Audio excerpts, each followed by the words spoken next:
Magandang umaga po sa bawat isa. Tayo po ay magpapasimula na sa ating gawain ngayong umaga. Atin pong ihanda ang ating mga sarili sa paglapit natin sa Panginoon, sa pagsamba natin sa Panginoon. Sa lahat po ng mga member, inahanyahan po na dito po tayo sa unahan umupo para maganda po at magkaroon ng kaayusan. Panatilihin na po natin ang katahimikan at mangyaring paki-turn off po ng ating mga cellphone para hindi po makadistract habang tayo po ay sumasamba. Kaya bilang pasimula, atin pong sama-samang awitin ang ating welcome song at sa pag-awit po natin sa verse 1, atin pong kamayan ang bawat isa. Awitin natin, awit ng pagkakaisa. Tayo po lahat ay tumayo.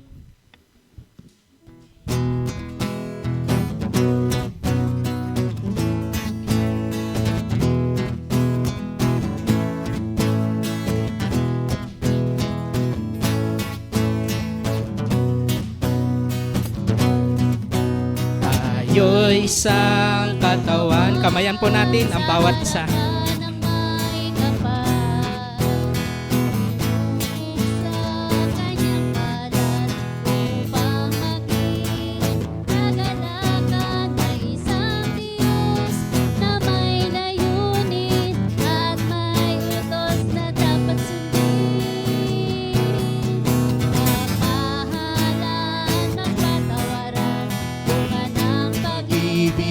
Diyos ang pinagmulan. Iabot mo ang iyong kamay, kapatid. Iabot mo ang iyong kamay, kapit-bisig sa pagkakaisa.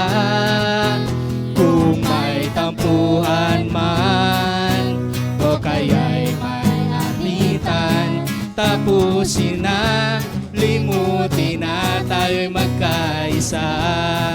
Pagkat ngayon ang panahon, pagkat ngayon ang panahon na magsama-sama, sino ka man, saan ka man, di na ito mahalaga. Mo ang iyong kamay, kapit-bisig sa pagkakaisa. Kung may tampuhan man, o kaya'y may alitan, tapusin na, limutin na, tayo'y magkaisa. Tapusin na, limutin na, tayo'y magkaisa. Purihin po ang ating Panginoon. Mari na po tayo magsiupo.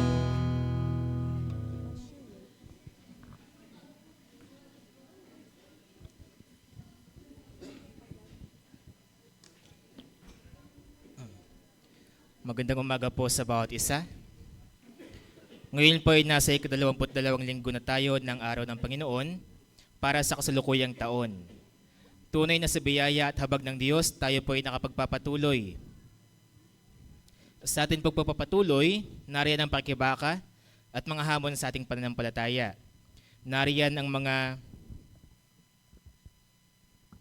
hamon sa iba't ibang mga pagpapala.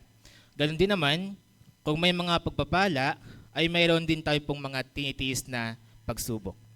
Ngayong araw sa ating pagsamba, partikular sa bahagi ng pakinig ng kanyang mga salita, maunawaan po natin kung paano ang Diyos ay kumikilos upang tayo ay mapreserba sa pananampalataya. At buhat dito ay sasilay ang pagsamba, pagpapasalamat at pagpupuri sa ating Diyos. Bahagi rin po ng ating pagpapasalamat sa Diyos ang pagkilala sa kanyang kabutihan sa buhay ng ilan sa ating mga kapatid, nagdiwang po ng kanilang kaarawan at maging mga anibersaryo. Noon pong 25, kay Kuya Jade Serit. Ganun din po kay Nanay Shoni Pulgar. 28, Julia Joven Lo. Then 31 ngayong araw po, Baby Raya Pulvera and Atenila Dadoral. Maligayang kaarawan po sa bawat isa. Ganun din naman po para po sa mga nagdiwang ng anibersaryo, noon pong 26, Mr. and Mrs. Ariel and Nora Marasigan. Noon pong 28, Mr. and Mrs. Jeremy and Rosie Gamol. At ngayon din pong araw, Mr. and Mrs. Ivin and Abby Belly. Happy anniversary po sa bawat isa. Ihanda po natin ang mga sarili sa gawain ng pagsamba Maglaan po tayo ng ilang sandali ng pananahimik, magsuri ng sarili, at maghanda sa ating pong pagpupuri. Welcome po sa ating C4 Worship Service.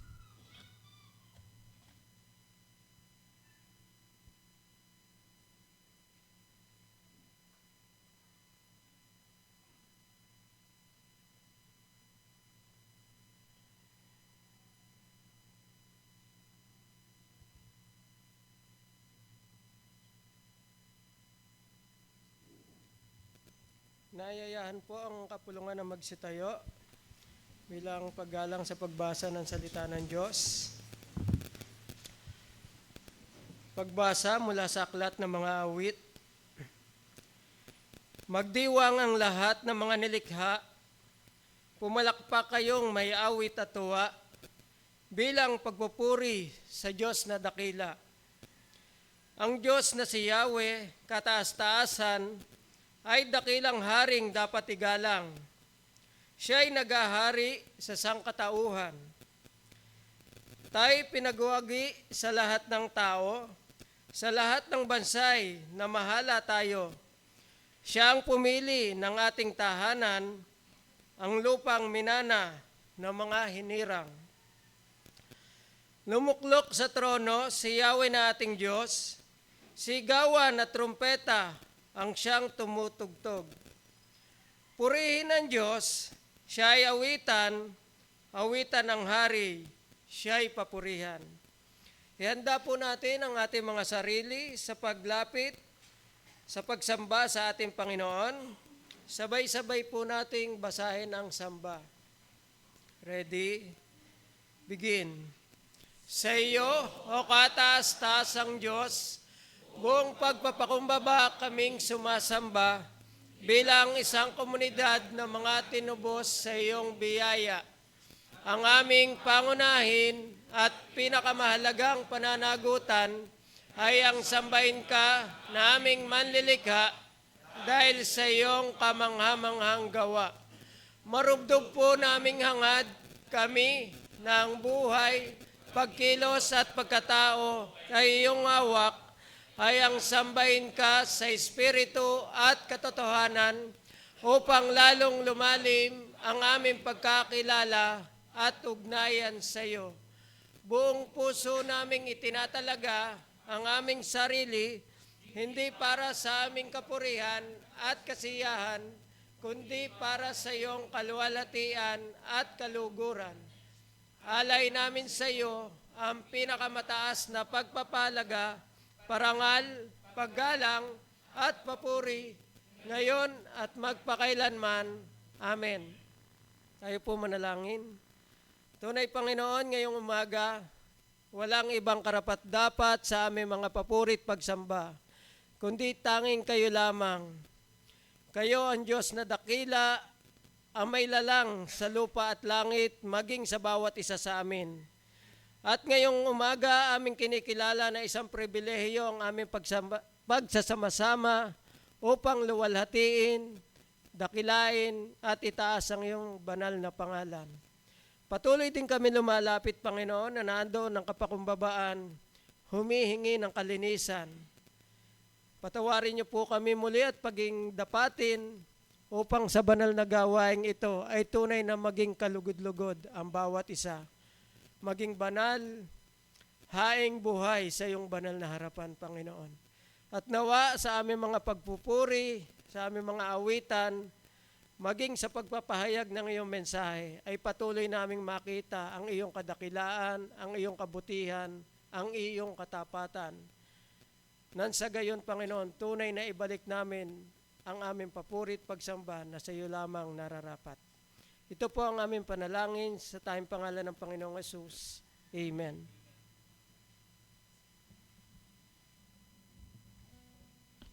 Atin pong patuloy na itaas ang pangalan ng ating Diyos. Awitin natin, O Diyos ng kataasan.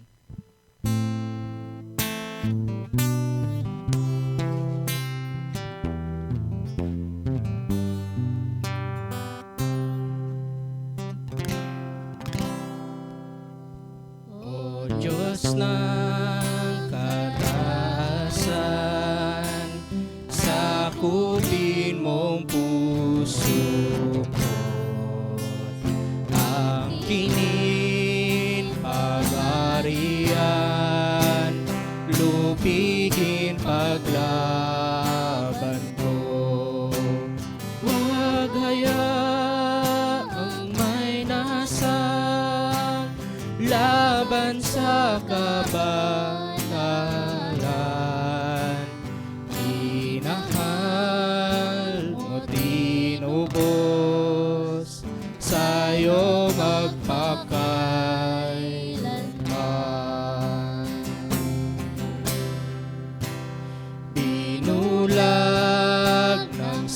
akala ko di kita naririnig. Di alam yung pag-ibig, di nasa ang iyong langit. Ngunit ang Espiritu, siya aking siyang bumuhay. Sa Ebanghelyo ako'y may pag-asa at iwasan. Tulungang Pamuhay sa biyaya'y sumalalay. Ingatan ang puso ko sa kasamang narito. Dapat kang papurihan sa gawa ko't isipan. O Diyos ng kataasan, luwalhatiin iyong ngalan. Dapat kang papurihan sa gawa ko't isipan. O Diyos ng kataasan, luwalhatiin iyong ngalan.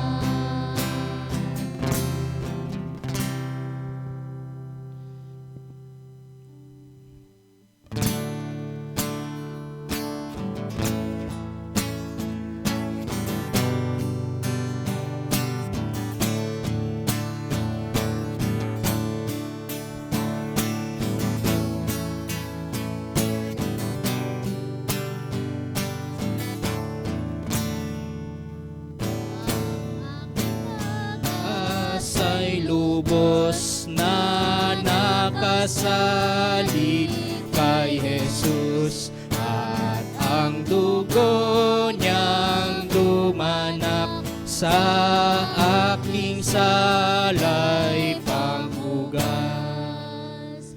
Si Kristo ang sandigan ko, siya ang matibay kong bato at kanlungan pag may bagyo.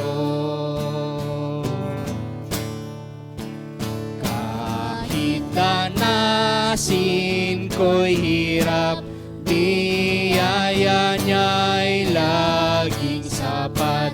Pag dumagsa ang pagsubok, ang tatawag ay si Jesus. Si Kristo ang sandigan ko, siya ang matibay kong bato at kanlungan pag may bagyo. Kung puso ko'y nalulumbay, siya ang aking kaaliwan. At pag ako'y nanlulumo, pangako niya'y pag-asa ko. Si Kristo ang sandigan ko, siya ang matibay kong bato at kanlungan Pag may bagyo, pag trumpeta'y hindi pa na, at pagdating niya ang badya, tayo'y naway masumpungang kabanalan niya ang taglay. Si Kristo ang sandigan ko, siya ang matibay kong bato at kanlungan pag bagyo. Amen. Purihin po ang ating Diyos na tapat. Mari na po tayo magsiyo po.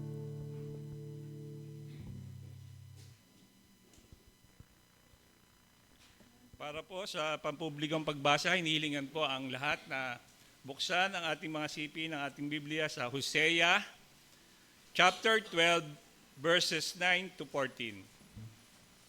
Muli po, sa Hosea 12 verses 9 to 14. Ako na lamang po ang babasa at pakisundan na lang po sa inyong sipi ng inyong mga Biblia. Ako si Yahweh, ang Diyos na nagbukas, na naglabas sa inyo sa Ehipto. Muli ko kayong papatrahin sa mga tolda, gaya ng panahon ng mga itinakdang kapistahan. Nagsalita ako sa pamamagitan ng mga propeta, at sa kanila ay nagbigay ng maraming pangitain. Maraming talinhaga rin ang sa kanila'y aking itinagubilin. Laganap sa Gilead ang pagsamba sa Diyos-Diyosan, at lahat ng sumasamba dito'y nakalaang mamatay. Naghahandog sa mga Diyos-Diyosang toro ang mga taga-Gilgal, at ang mga altar nila'y mawawasak, magiging mga bunto ng bato sa gitna ng kabukiran. Tumakas si Jacob papuntang Aram, at dooy nakatagpo ng mapapangasawa. Nagpastol siya roon ng mga tupa upang makamtan ang kamay ng isang dalaga. Inilabas ni Yahweh ang Israel sa Ehipto sa pamamagitan ng isang propeta. At sa pamamagitan din ng propetang ito ay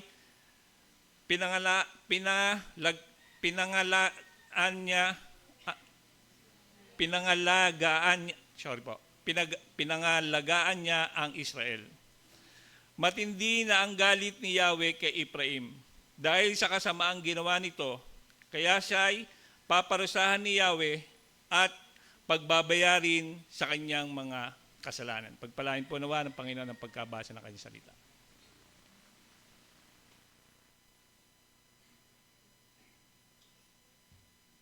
Dadako naman po tayo sa pagkakaloob. Ang sabi po sa 2 Korinto, Kabanatang 9, talatang 7, magbigay ang bawat isa ayon sa ipinasya ng kanyang puso, hindi mabigat sa loob o dahil sa kailangan, sapagkat iniibig ng Diyos ang nagbibigay na masaya. Sabay-sabay po nating bigkasin ang Ako Isang Katiwala. Ready? And. Ang lupa ay sa Panginoon at ang lahat ng narito. Isang liputan at sila nagsisitahan dito. Kinikilala ko ang Panginoon na may lalang, may-ari, taga-alalay, at tagapamahala sa buhay. Sa Kanya ako'y nabubuhay, kumikilos at may pagkatao. Ang aking buong pagkatao at lahat ng aking tinataglay ay sa Kanya. Ang aking panahon, talento, hanap buhay, mga mahal sa buhay, mga material na tinatangkilik ay mula sa Diyos. Bilang katiwalang Kristiyano, kinikilala ko ang pagiging Panginoon niya sa aking buhay at ako ay magsusulit sa Kanya pagdating ng araw. Ngayon, ako ay naghahandog at nagkakaloob ng buong puso at may kagalakan para sa Kanya.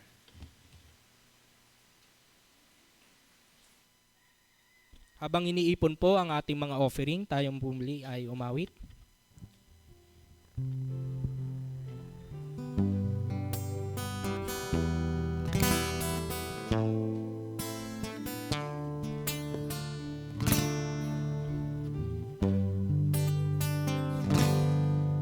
Buhat nang tanggapin kita, Panginoon, hindi ko lubos maisip at laging nagtatanong, bakit nga ba, Jesus, bakit pinili mo ang isang ligaw na taong tulad ko? At kung iisipin lang ako'y wala namang ginawa upang iyong kahabagan. Kung kaya't habang buhay ang pasalamat ko'y sa'yo, dahil ako'y pinatawad at nilinis mo. Kaya't Jesus, ang munting alay ko ay tanggapin. Walang iba kundi ang buhay ko'y sa'yo rin ang galing.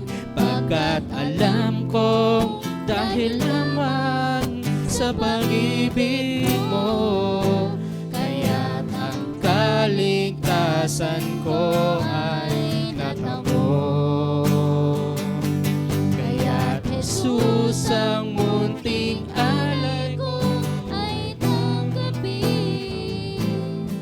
Walang iba kundi ang buhay kong sa'yo rin ang galing. Pagkat alam kong dahil lamang sa pag-ibig mo, kaya't ang kaligtasan ko ay natamo.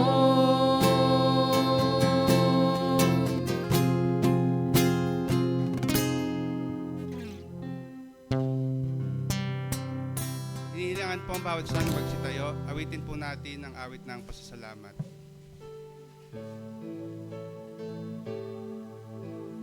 salamat po, Panginoon, sa iyong pangako. Ang bawat pagpapala mo, higit kaysa ginto. Amen.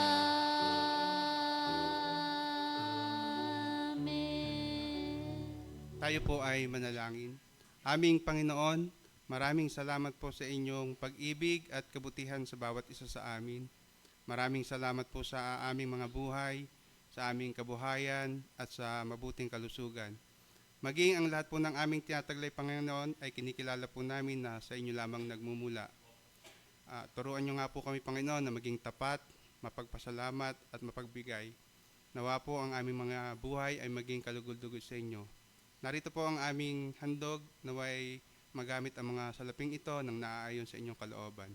Ang lahat ng papuri at pasasalamat ay alay namin sa inyo, sa pangalan ni Jesus. Amen. Manatili po tayong nakatayo para sa pagbasa ng salita ng Panginoon. Ang teksto po ay matatagpuan sa Aklat ng Roma, chapter 7, verses 14 to 25. Rome, chapter 7, verses 14 to 25. Kung andun na po kayo, hayaan niyo po akong manguna sa pagbasa ng salita ng Diyos mula po sa version ng Magandang Balita Biblia. Verse 14, alam natin ang kautusan ay espiritual, ngunit ako'y makalaman at alipin ng kasalanan. Hindi ko maunawaan ang aking sarili sapagkat hindi ko ginagawa ang gusto ko. Sa halip, ang kinasusuklaman ko ang siya kong ginagawa. Ngayon, kung ginagawa ko ang hindi ko gusto, nangangahulugang sumasang-ayon ako na mabuti nga ang kautusan. Kung gayon, hindi na ako ang may kagawan niyon, kundi ang kasalanang nananatili sa akin. Alam kong mabuting bagay ang nananatili sa aking katawang makalaman. Kaya kong naisin ang mabuti, ngunit hindi ko lamang magawa ang mabuting ninanais ko. Sapagkat hindi ko ginagawa ang mabuting gusto ko. Ang masamang hindi ko gusto ang siya kong ginagawa. Kung ang ginagawa ko ay hindi ko nais, hindi na ako ang gumagawa nito, kundi ang kasalanang nananatili sa akin. Ito ang natuklasan ko. Kapag nais kong gumawa ng mabuti, ang masama ay malapit sa akin. Sa kaibuturan ng aking puso, ako'y nalulugod sa kautusan ng Diyos. Ngunit, May ibang kapangyarihan sa mga bahagi ng aking katawan na salungat sa tuntunin ng aking isip. Ipinapaalipin ako sa kapangyarihang ito sa kasalanang nanatili sa aking katawan. Anong saklap ng aking kalagayan? Sino kaya ang magliligtas sa akin sa kalagayang ito na nagpapahamak sa akin? Walang iba pa kundi ang Diyos sa pamamagitan ni Hesukristo na ating Panginoon. Salamat sa Kanya. Ito nga ang kalagayan ko sa aking isip. Pinaglilingkuran ko ang kautusan ng Diyos, ngunit sa aking katawang makalaman, pinaglilingkuran ko ang tuntunin ng kasalanan. Ang Diyos po ang magkapala sa pagkabasa ng Kanyang salita.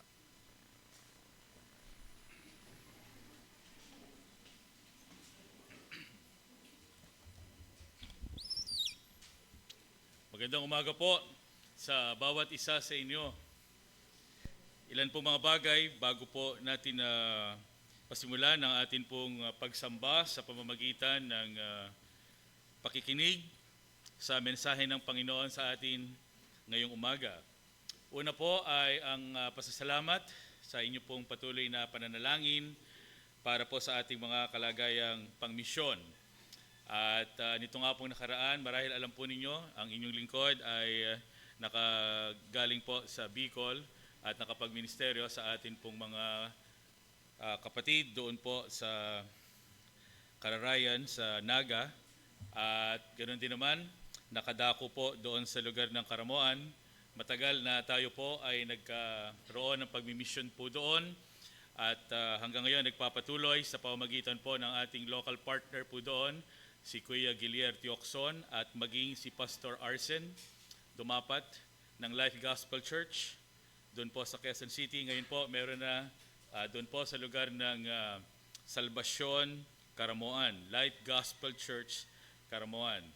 At nais ko pong ihatid sa inyo ang pasasalamat ng atin pong mga kamanggagawa dahil sabi ko po sa kanila ito'y totoo, sapagkat everyday ang gawain po doon sa Karamoan ay ipinapanalangin natin at ng ating partner churches tuwi pong praying as one at sila po ay nagagalak.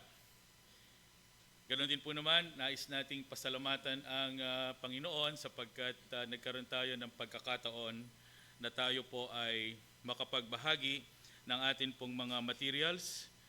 Yun pong ating halimbawa po yung ating gospel talking points, essentials of discipleship, 10 utos at iba pa, kung saan nagkaroon po ng halos 32, yun pong dumalo sa isinagawa pong pag-aaral. Purihin ang Panginoon. Patuloy nating ipanalangin ang ating kapatid na Gilier sapagkat siya po ay nangungulila pa rin sa pagpanaw ng ating kapatid na Ate Estela. Pero ang isang nagiging kagalakan po niya ngayon ay ang sumama kay Pastor Arsen sa mga paghayo at pagmimisyon. At malaking tulong ang isinagawa po na pag-aaral nung nakaraang mga araw. Ganoon din po naman tayo po ay nagpapasalamat sa ating Panginoon na bagamat mahirap ang atin pong mga kalalagayan ngayon, marami ang mayroong karamdaman, kahirapan, sa iba't iba pong mga pangangailangan na nararanasan po natin, ang ating Diyos ay tapat at siya po ay sapat sa bawat isa. Amen po ba? Simula pa po noon, sinisikap ng komunidad na ito na sa biyaya ng Diyos ay makapanatili tayo sa katotohanan. Sa ating pagnanais na makapanatili sa katotohanan, isinasagawa ng pamunuan ang mahahalagang mga hakbang upang ito ay maisagawa. Hindi lamang upang pangalagaan ang sarili ng bawat tagapaminuno, elders, deacons, ating board, ganoon din ang ating mga tagapaminuno sa lahat ng small biblical communities. Sapagkat hindi lamang pinangangalagaan ng mga namumuno ang kanilang mga sarili sa kanilang patuloy na pag-aaral ng salita ng Diyos, kundi maging ang kawan na kanilang pinamumunuan. Kaya nga po, sa ating paaralan, ang USBCCI, ang atin pong pinakahalimbawa na tinitingnan ay ang isang lingkod ng Diyos, scholar. Siya po ay isang bihasa sa kasulatan, si Ezra, na kung saan sabi po doon sa aklat ng Esdras, kabanatang 7, itinalaga ni Esdras ang kanyang sarili na pag-aralan ang salita ng Diyos, isagawa ang salita ng Diyos, at ituro sa buong Israel ang salita ng Diyos. Ito rin yung ninanais po natin sa bawat isa sa atin sa komunidad na ito. Marami po ang nagkalat na mga aral po ngayon, at sa mga aral po na ito, sari-sari ang kanila po mga binibigyan ng diin. At hindi po lingid sa atin na kahit sa loob ng mga nagpapakilalang ebanghelikong iglesia, hindi na ipapangaral ang buong katotohanan ng doktrina ng biyaya. Pero alam po ninyo, nagpapasalamat tayo sa Panginoon sapagkat simula noon pa, tayo ay nagpapakumbaba sa Kanyang harapan. Ito ay kilos ng banal na Espiritu sa atin po mga buhay. Umasa tayo sa Panginoon na Siya ang maghahatid sa atin sa katotohanan sa kabila na mayroong laban sa mga aral na atin pong ipinapahayag, kahit pa sa mga nagpapakilala na sila ay ating mga kapanalig. Sa Diyos tayo umaasa at sa katotohanan ng Kanyang mga salita. Handa ang pamunuan na ito na makipag-usap, makipagtalakayan, matuto at ipaglaban ang katotohanan. Humihingi tayo ng tulong sa Panginoon. Bigyan tayo, bawat isa sa atin, ng kapangyarihan mula sa banal na Espiritu na tayo po ay maging matyaga. Ilan sa mga aral na taliwas ay nagmumula hindi lamang doon po sa mga bulaan, kundi kahit po doon sa atin pong kinikilala ng mga kapatid. Meron po mga kaibahan ng aral. Humihingi tayo sa Panginoon ng karunungan. Humihingi tayo sa banal na Espiritu ng katyagaan. Tayo ay nananalangin at nagpapakumbaba na tayo bigyan ng kaunawaan sa salita ng Diyos, na tayo bigyan ng kapakumbabaan sa ating mga pakikipag-usap. Matyaga tayo makipag-usap sa iba nang hindi po pinababayaan ang katotohanan, sa halip ito po ay ipinaglalaban. Ipinaglalaban ng tamang aral kasama ang tamang asal. Alam po niyo, sa mga pagkakataon ng paninindigan para sa salita ng Diyos, ito po minsan ay nakapagbibigay ng labis na kalungkutan. Hindi dahil sa ang salita ng Diyos ay mahina. Meron po mga pagkakataon na merong kalungkutan sapagkat kahit minsan yung ating mga kinikilala na mga kamanggagawa, matagal na nakasama, ay laban sa aral na ating pinaninindigan. Gayunpaman, naniniwala po tayo, kumikilos ang banal na Espiritu sa mga tunay na mananampalataya. At kung meron man tayo mga frustrations, meron man tayo pong mga kalungkutan na ito, dahil naniniwala tayong ang Diyos ay soberano, tayo po ay makapagpapatuloy ng mayroong lakas ng loob at mayroon pong kapayapaan. Marami po ang naglalayo sa atin sa katotohanan. Marami ang naglalayo sa atin sa pamumuhay at paglilingkod na mayroong katapatan sa iyong buhay. Kapatid, ano ang naglalayo sa iyo sa Diyos? Ano ang naglalayo sa iyo sa katotohanan? Ano ang naglalayo sa iyo sa isang matapat na paglilingkod? Para sa buwan ng Mayo, at ngayon po ang huling linggo ng Mayo, ay atin pong tinatalakay, persevering faith in the midst of hardships and trials. Isa po sa pinakamalaking kalungkutan para sa akin bilang isang lingkod, kahit nung nabubuhay pa ang akin pong kapatid na kakambal, ay yun pong mga kamanggagawa na laban sa aral na mismo ay mula sa salita ng Diyos. Kasi nga po, maaari na tayo po ay makipag-diskusyon, sabi na iba, makipag-debate, Doon po sa ating mga kalaban sa pananampalataya, doon sa mga kulto. Pero ang isa pong pinakamabigat ay yun pong mismo sa ating mga itinuturing na kamanggagawa at mga kaibigan. Subalit, sa halos 30 taon ng paglilingkod bilang isang pastor, nakita po namin ito ay hindi maiiwasan. Ang ating pagmamahal sa kawan ay magdadala sa atin na harapin hindi lamang ang mga kalaban na nasa labas, kundi maging ang mga kalaban na nasa loob. Humihingi tayo sa Panginoon ng karunungan upang ito po ay ating palaging makita na nasa banal na kalooban ng ating Diyos. At yung tayo po ay hindi magmalaki sa ating mga sarili. Sa halip tayo po ay magpakumbaba. Panginoon, tulungan po ninyo kami na huwag dayain ang aming mga sarili. Bagkus manatili sa katotohanan at maging kalugod-lugod sa iyo. Napakaraming hirap, hamon, pagod, kalungkutan yung atin pong hinaharap. Subalit sapat ang Panginoon mula simula hanggang wakas. Sa pag-unawang ito, sabi ni Charles Spurgeon, I have learned to kiss the waves that throw me against the rock of ages. Sa Tagalog, sabi ni Charles Spurgeon, natutunan kong humalik sa mga alon na nagtutulak sa akin at naghahampas sa akin sa bato na panulokan na bato ng mga panahon. Di po ba? Yun po tayo ihampas sa bato, yung yun pong mga alon, di ba? Humahampas sa bato, tapos paghampas sa bato, naghihiwa-hiwalay yung tubig. Parang masakit siguro tayo po, nadala na minsan tayo ng agos at humampas, napakasakit. Pero sabi ni Charles Spurgeon, natutunan po niya na halikan o ikagalak, natanggapin ang mga alon po na ito.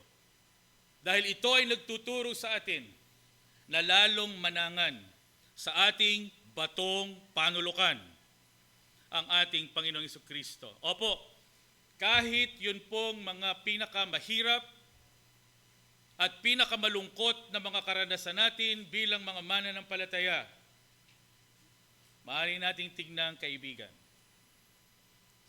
sapagkat ito po ay nagdadala sa atin sa isang lalo pang pagkaunawa sa kung sino ang ating Diyos. Amen po ba? Dahil yung Diyos na nagpasimula sa atin, nagbigay sa atin ang pananampalatayang ito, ay nagsabi na ito ay kanyang lulubusin at ito ay kanyang tatapusin. Ano po ang sabi ng Apostol Pablo? Natitiyak kong ang mabuting gawang pinasimulan sa inyo ng Diyos ay kanyang lulubusin hanggang sa araw ng pagbabalik ni Jesucristo. Sabi niya, I am confident of this, that He who has begun a good work in you will complete it until the day of Jesus Christ. Minsan sa atin pong mga karanasan, nagtatanong po tayo, saan hahantong itong karamdaman na ito? Na meron po tayong iniinda, nagpapahirap sa atin, nagpapabagal sa atin, nagbibigay sa atin ng discomfort. Saan tayo dadalhin ito? O kaya yung mga kahirapan sa buhay na atin pong kinakaharap. O yung pong mga tunggalian, yung problema sa lipunan na hindi matapos-tapos dahil sa mga sinungaling at sa mga magnanakaw sa gobyerno.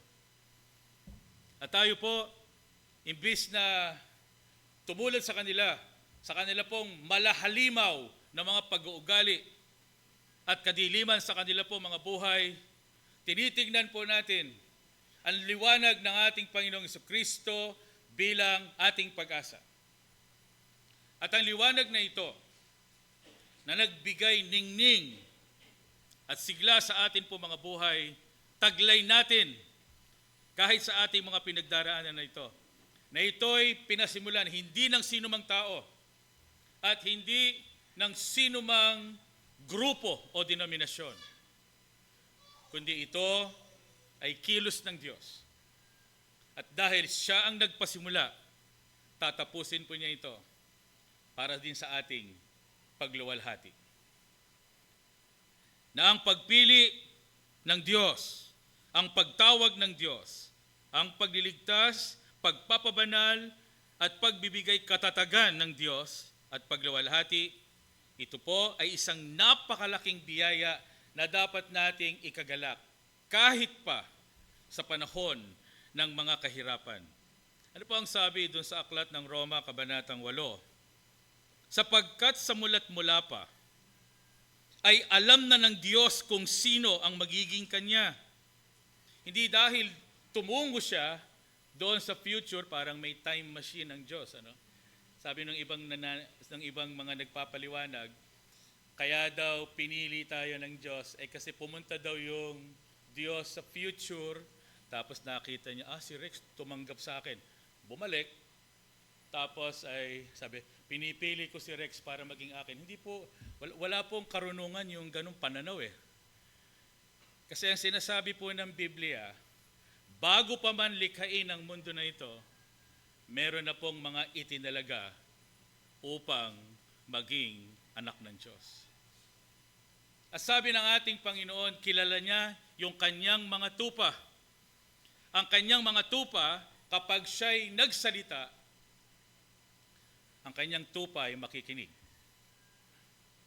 Ang kanyang tupa ay lalapit.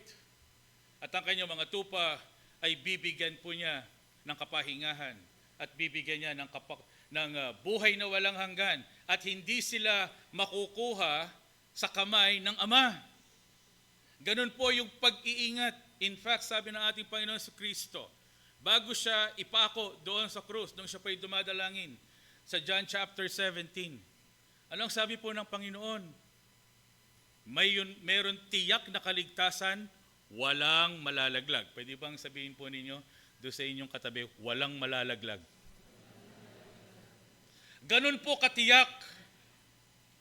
Ganun po katiyak, mga kapatid, ang kaligtasan mula sa atin pong Panginoon.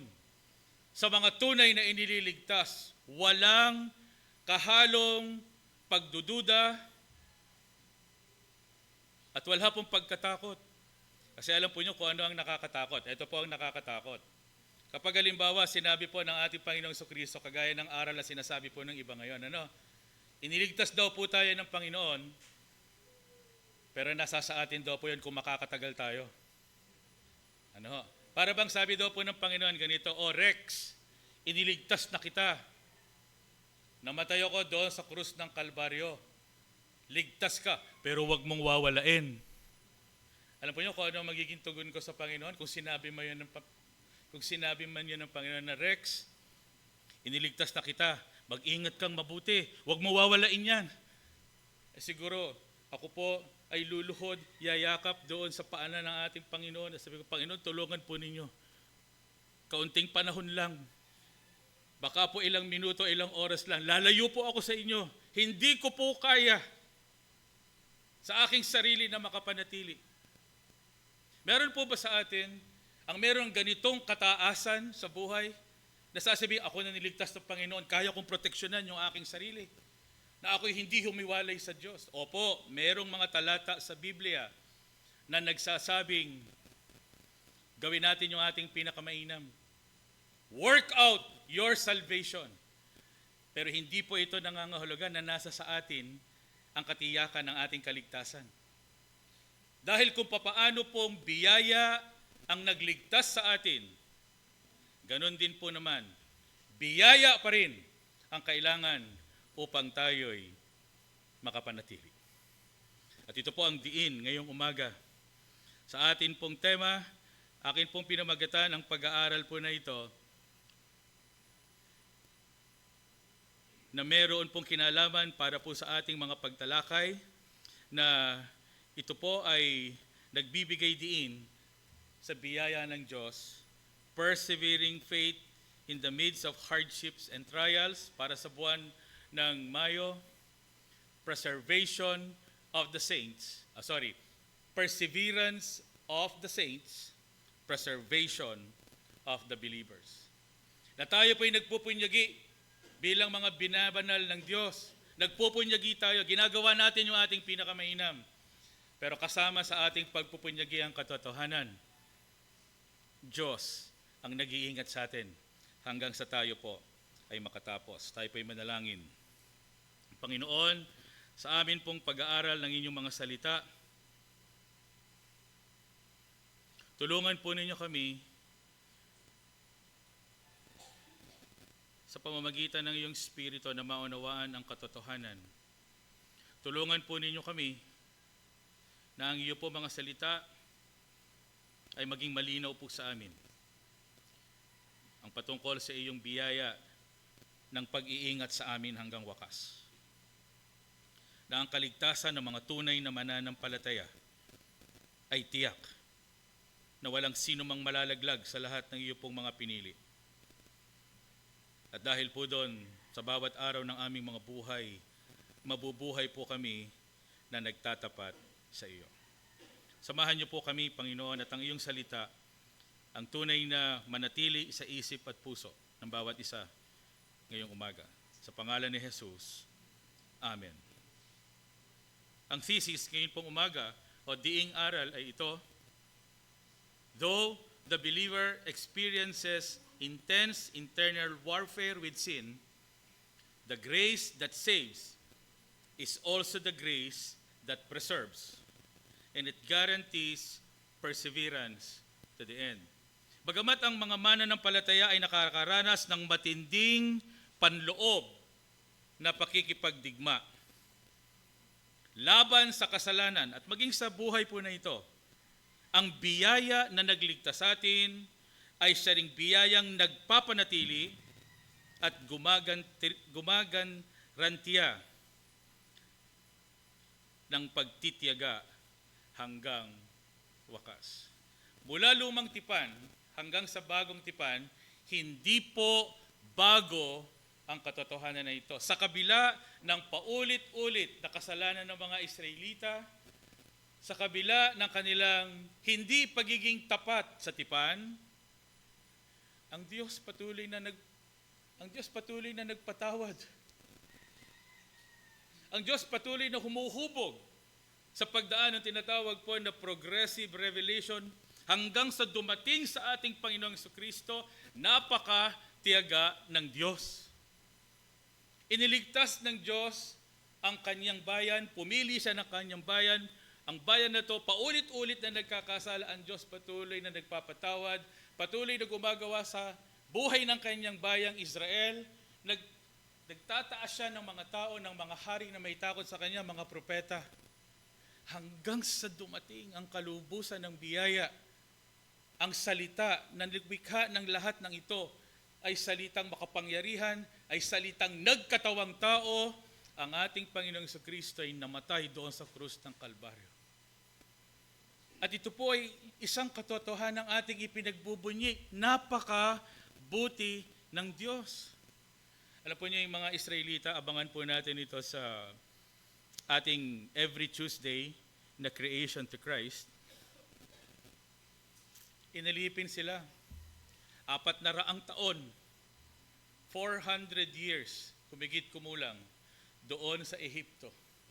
Pero ang Diyos, hindi naging bingi sa hinaing at hirap ng kanyang bayang Israel. Alam po ba niyo kung gaano katagal yung 400 years? Pakatagal po niyan. Nakita po ninyo yung 10 Commandments, diba? Hinahagupit, pinapahirapan yung mga anak nila, pinatay, mga lalaki. Dahil bagamat sila po ay pinapahirapan, padami sila ng padami. Masyadong stress sa maghapon, kaya pag uwi sa bahay, kagalakan siguro nung mga asawa, gumawa ng baby. Kasabi nung mga napapakamot ng ulo yung mga Ehipsyo, pinapahirapan natin. Pero padami naman lalo sila ng padami. Pagpapala po yun ng Panginoon. Kasabi, patayin ang mga batang lalaki. 400 years. Pero ito po, alam natin ang istorya, nagtayo ang Panginoon ng isang lalaki, si Moises, at inilabas po sila. Siguro, sabi ng mga Israelita, malaya na kami. At nakita nila ang kapangyarihan ng Diyos. Alam natin yung 10 salot. At alam po natin, nang matapos ang 10 salot, hindi lamang sila pinayagan lumabas at umalis. Sila po ay ipinagtabuyan. Sabi ng Panginoon, kunin nyo lahat ng gusto ninyo, hingin ninyo. Kaya po yung mga Israelita, akin na yung hikaw mo, akin na yung kwintas mo, akin na yung hikaw mo sa ilong, akin na yung baka mo. And sabi, the Israelites plundered the Egyptians. Para lang umalis na sila. Dala-dala po nila yan. Siguro sumisipol sila habang papalabas ng Ehipto at sinasabi, sila'y malaya na. Tapos na ang paghihirap. Dadalhin kami ng Diyos. Pinangakuan kami ng Panginoon ng isang lupang pangako na kung saan ang sinasabi, umaagos ang gatas at pulot. Pero nung po sila naglalakad na, nagbago yung isip nung Parao, hindi po ba? Nagbago yung isip. Pinahabol po sila. Pero makikita po natin sa ating ginagawang pagbabasa sa ating Berean Bible Reading Challenge, iningatan sila ng Panginoon. Pero sila po nagdududa. Talaga pong kami ay iingatan ng Panginoon? Dinala lang yata kami dito para patiin. Pinaasa lang yata kami. Hinati ng Panginoon ang dagat na pula. Nakatawid po sila. Nakarating sila sa kabilang ibayo.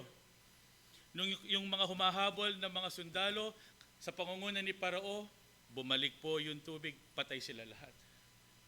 Pagdating doon sa kabila, nagpuri sila sa pangunguna ni Miriam, nagsayaw, umawit sa Panginoon. Napakabuti ng Diyos. Ilang araw lamang, nauuhaw sila, walang tubig. Papatayin niya tayo dito ng Diyos. Mabuti pa makabalik na lang. Pero ang Diyos nagpalabas ng tubig mula sa bato. Papatayin pa tayo dito ng Diyos, walang makain dito. Ang Diyos nagbigay po ng tinapay, pupulutin lamang nila tuwing umaga. Ito po yung tinatawag na mana. Nagsawa sila sa mana.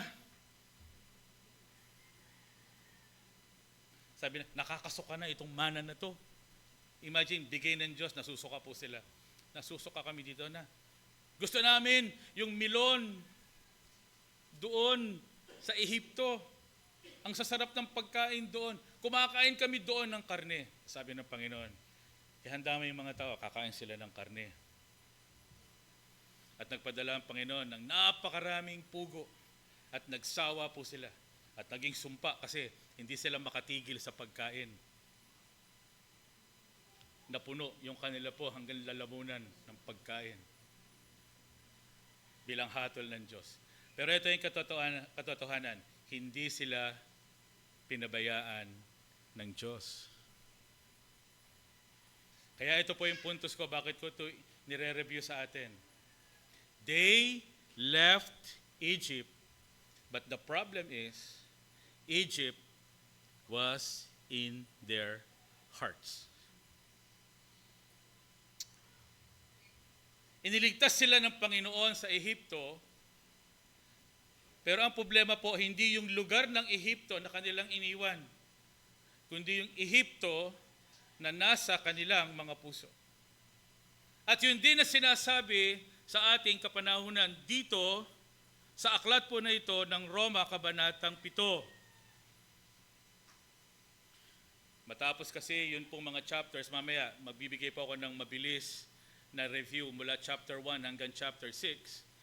The point is, binigyan tayo ng kaligtasan ng ating Panginoon. We do not deserve it.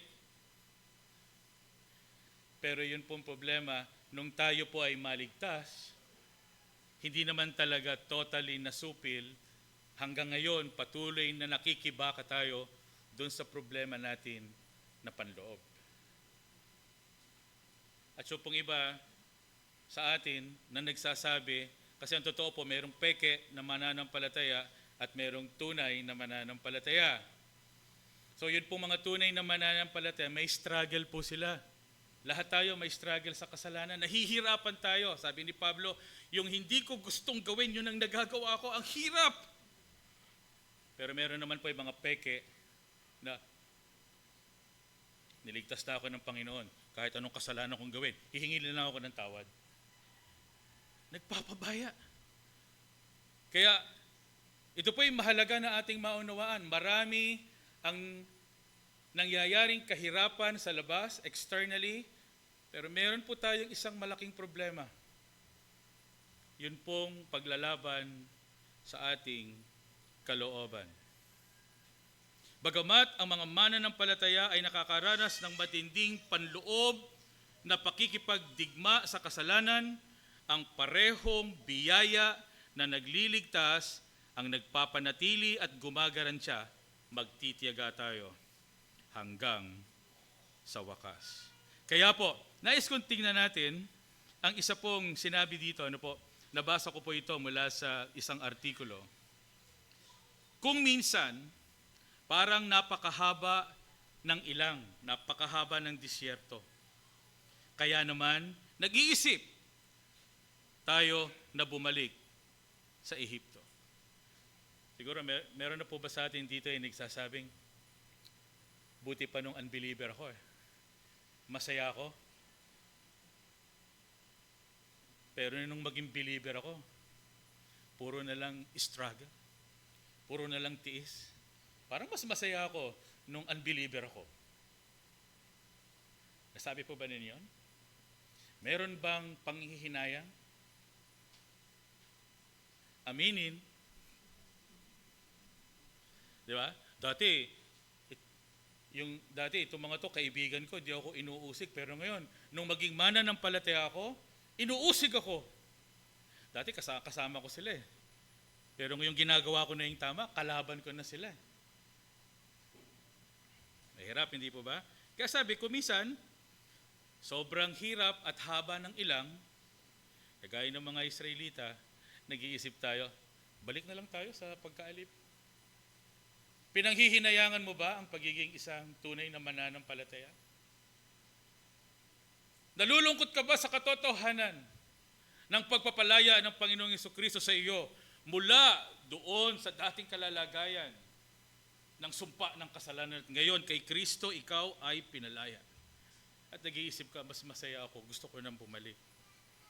Huwag mong balikan ang mga lugar kung saan ka iniligtas ng Diyos dahil lang hindi ka pa nakakarating sa lugar na dadalhin ka niya.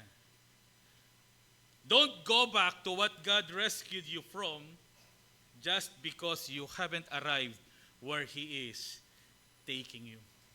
Napapagod ka sa tagal ng biyahe. Parang Naga to Karamoan, ordinary bus, napakainit, punong-puno. Sabi, ba't ba nakapunta? Dapat nandun na lang ako sa aircon na opisina. Sana hindi na ako pumunta. Ganun ba? Kasi ang hirap eh. Balik na lang. Sabi po, wag. Wag mong balikan. Kung saan ka inalis ng Diyos. Tumuloy ka kahit mabigat. Magpatuloy ka sa paglakad, magpatuloy ka sa pagtitiwala, magpatuloy ka sa pagsunod. Ang Diyos na naglabas sa iyo ay siya ring mangunguna sa iyo papasok sa tunay na kapahinga. Alam po niyo itong tunay na kapahingahan na ito, tingnan po ninyo, mabilis lang po ito. Roma Kabanatang 1 hanggang Roma Kabanatang 6. Bago natin makita yung Roma Kabanatang 7 na binasa kanina. Roma Kabanatang 1. Ito po yung pinakabuod. Lahat ay makasalanan, lahat ay hindi karapat-dapat sa Diyos. At ang iniintay ay yung paghatol ng ating Panginoon. Pero mayroong balita, mayroong ebanghelyo ng pagliligtas na nagpapakita ng katuwiran, hindi ng katuwirang magagawa ng tao, ito'y imposible, kundi mayroong katangiang mula sa Diyos. At ang katuwiran, ang kalinisan, ang kadalisayan nito, ito'y sapat at higit pa. At ito ay ang Panginoong Hesukristo, the real gospel. Roma chapter 2. Hinatulan ng Diyos ang mga puso natin. Hindi lamang ang panlabas na kilos o katatayuan sa relihiyon, kundi maging yung kaibuturan ng ating mga puso. Ibig sabihin, walang nalilingid sa Diyos. Sa ritual, sa kalooban, sa motibasyon, alam ito ng ating Panginoon. Kaya ano po ang buod ng Romans chapter 2? Ang mga tunay na sa Diyos, binabago ng Diyos ang kanilang mga puso. Pwede ba tanungin mo yung iyong katabi? Binago na ba ng Panginoon yung iyong puso?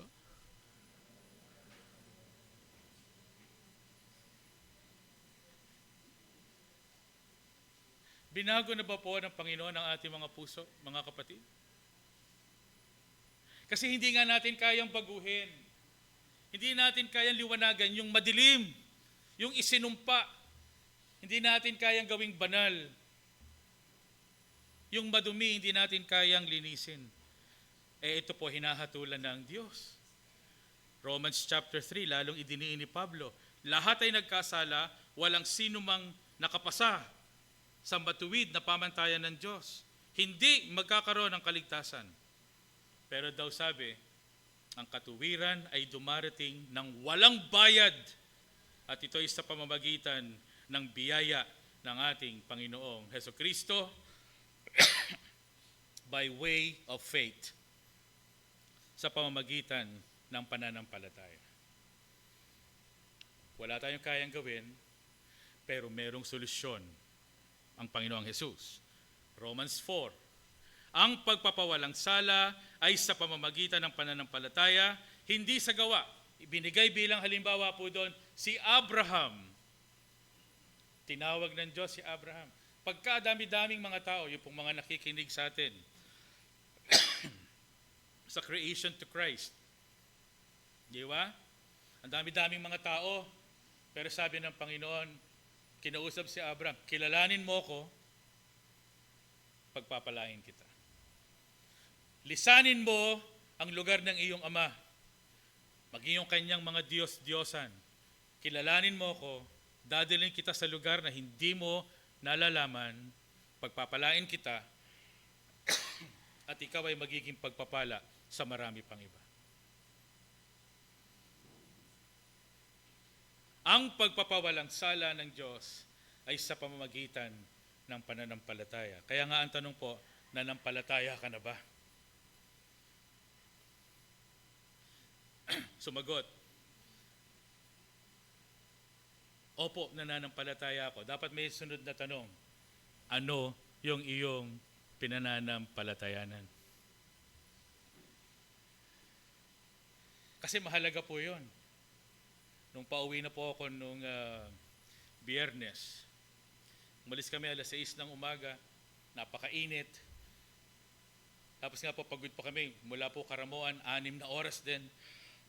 Umalis kami sa Karamoan ng alas 2, nakarating kami sa Naga ng alas 8, alas 8 ng gabi.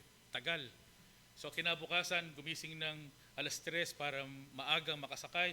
Umalis po yung bus alas 6 kasi punuan na rin yung Pamaynila. Anyway, sabi ko, matutulog ako pagdating ko sa bus. Ano po?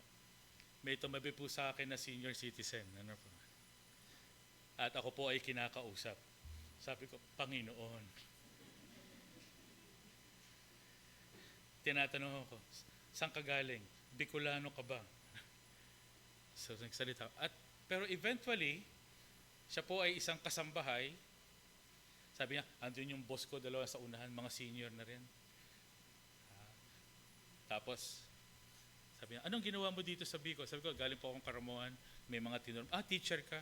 Sabi ko, baka ako,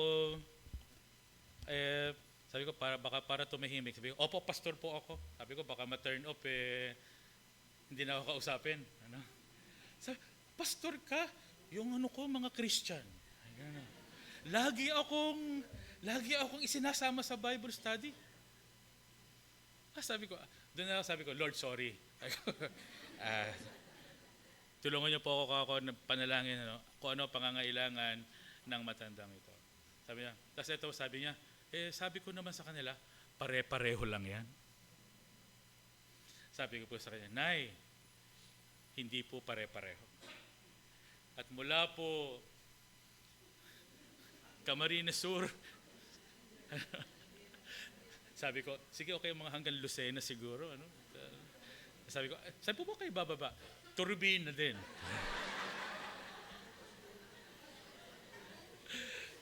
Nung mapagod siya, tumahimik naman si Lola nung mapagod siya. Pero ang puntos po, meron pa ding naging pagbabahagi. At naipaliwanag ko po sa kanya ang patungkol sa pananampalataya. Na ang mahalaga ay pananampalataya. At tinanong ko sa kanya, na kanino po yung inyong pananampalataya? Alam po ba niyo ang katotohanan at na kanino ang inyong pananampalataya? At minsan ikukwento ko po sa inyo yung aming naging pag-uusap. Pero ito yung puntos. Napawalang sala tayo dahil sa pananampalataya. Hindi dahil sa anumang ginawa natin. At hindi po pare-pareho ang mga pananampalataya. Halos lahat ng mga relihiyon nagtuturo, para ka maligtas, gumawa ka ng mabuti. Kaya nga, diba? Mabait naman ako eh. Yan ang sinasabi ng iba. Sabi ng iba, wala namang pagkakaiba. Ang mahalaga, mabuti kang tao. Maganda ang maging mabuting tao, pero walang saysay ang kapagiging mabuti kung hindi mo makikita ang katuwiran ng Diyos. Isa lang ang daan para maging matuwid. At ito ay ang katuwiran ng Diyos sa pamamagitan ng Panginoong Jesus. Kung paanong si Adan ang nagdala ng kasalanan, merong pangalawang Adan, si Jesus, na nagdala ng katuwiran. Romans chapter 6, at dahil tayo kaisa ni Kristo at tayo ay namatay sa kasalanan, pinalaya mula sa paghahari ng sumpa, ang kasalanan ay hindi na Panginoon. Tayo ay mga alipin na ng Diyos at may buhay na walang hanggan. Amen? O ngayon ito po ngayon, pagdating ng Romans 7, there is a battle. Kasi ito yung sinasabi ni Apostol Pablo. Ngayon, alam ko na mali yung ibang mga nararamdaman ko. Meron ako ikang ayaw na ayaw kong gawin, nagagawa ko. At yung mga gusto kong gawin, hindi ko magawa.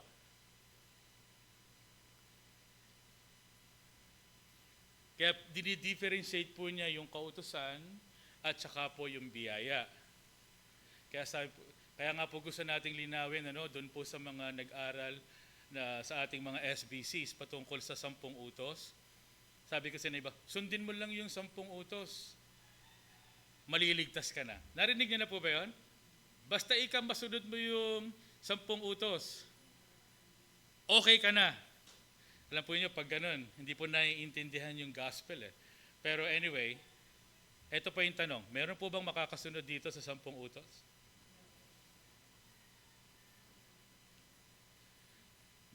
Ayoko na pong pataasin ng kamay, baka po magkapahiyaan tayo eh.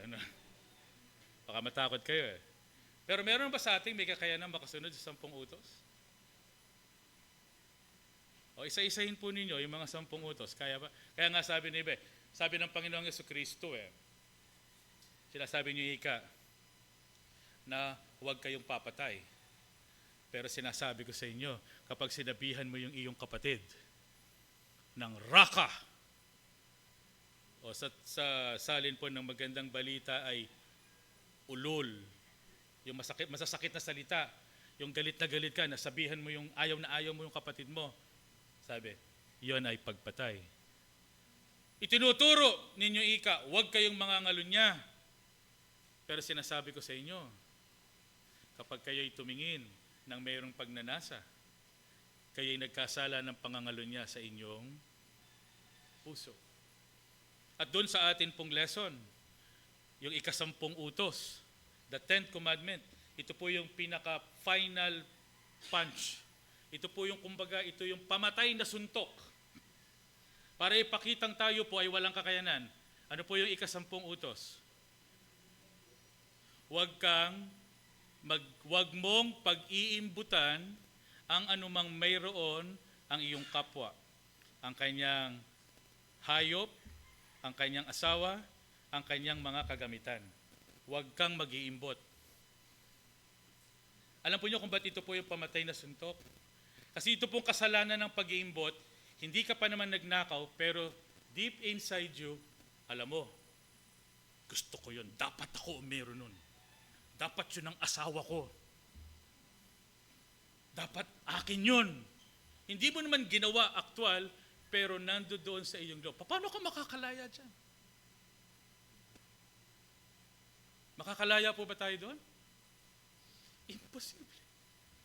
Kaya po, dinidiin natin ang kautusan, sabi po sa Aklat ng Roma, hindi nakapagliligtas ang kautusan. Everybody say, Amen. Sabi po, ang kautusan ay isa pong, sorry for the word, panggising panampal sa atin para tayo matauhan. Hindi mo kaya. Kapag nagbabasa tayo ng kautusan, nagpapakumbaba tayo, sasabihin natin, Panginoon, hindi ko po ito kaya. Ako po ay suko sa iyo. Hindi ko po ito kaya. Panginoon, susubukan ko. Pero hindi ko kaya. Kaya po, ano lang ang ating pag-asa? Biyaya. Si Kristo. Kaya po ang kautusan ay ibinigay upang ihanda tayo na kilalanin ang nag-iisang pag-asa, ang Panginoong Jesucristo. Kaya sabi po ng Panginoon,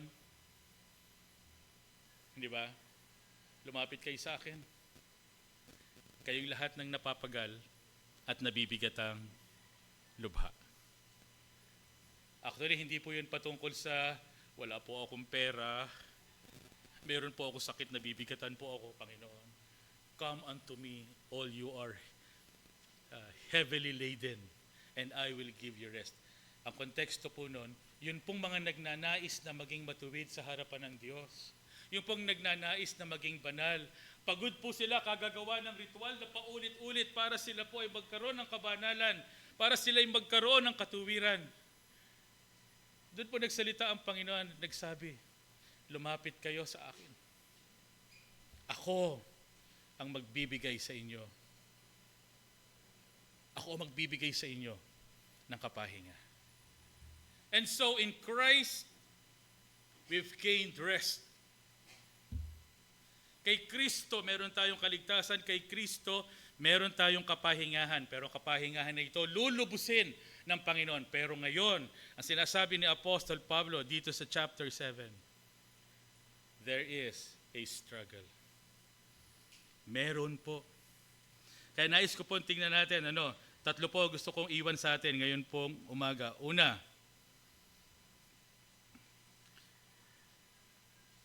the inner conflict we face proves we belong to God and we are not abandoned. Ang panloob na labanan na ating kinakaharap ay nagpapatunay na tayo ay pag-aari ng Diyos. Ito, pwede ko na kayong tanongin. Pwede magtaas ng kamay. Sino po sa inyo ang merong ganitong karanasan kagaya ni Pablo? Sabi po ni Pablo, kasi bago ko basahin, 8:06 pa lang naman. Meron po kasing position dito I consulted yun pong mga tatlong mga mahuhusay na preachers. Iba-iba po sila. Sabi ng isa, sinasabi to ni Pablo nung siya ay unbeliever pa daw. Sabi naman ng isa, sabihin ko na si John Piper, sabi niya, sinasabi ni Pablo yan, base sa konteksto, nung siya ay Kristiyano na. At meron pa isang posisyon, Ito po, tatanungin ko kayo kung ito ay inyong karanasan. Sabi po ni Pablo, hindi ko maunawaan ang aking sarili sapagkat hindi ko ginagawa yung gusto ko. Sa halip, ang kinasusuklaman ko, ang siya kong ginagawa. Ngayon kung ginagawa ko ang hindi ko gusto, nangangahulugang sumasang-ayon ako na mabuti nga ang kautusan. Sabi niya, meron akong ayaw gawin, yun yung nagagawa ko. Ayoko. Ano yun? Ayoko na magmura, pero nakakapagmura pa ako. Ayoko mag-imbot.